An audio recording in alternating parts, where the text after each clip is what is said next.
Ano pong mas maganda, yung nakapag-aral po sa eskwela o yung natuto pong bumasa ng Biblia? Alin ang? Yung sa inyo pong palagay, ano pong mas maganda, yung nakapag-aral po sa eskwela o yung natuto pong bumasa ng Biblia? Ganito, kapatid, ano? Hindi ka naman makakabasa ng Biblia kung di ka mag-aaral sa eskwela. At least siguro, baka makapag-aaral ka ng grade 2. Makabasa ka na. Kaya ako lang po nasabi, kasi po yung teacher, ano po, yung hindi raw po siya, naniniwala sa Biblia, nakakasira daw po ng ulo yun. Hindi. Hindi ganon. He is not greater than the presidents of the United States of America.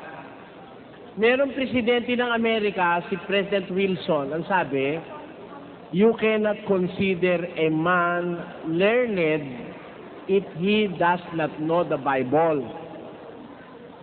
Neither can you consider a man illiterate if he knows the Bible.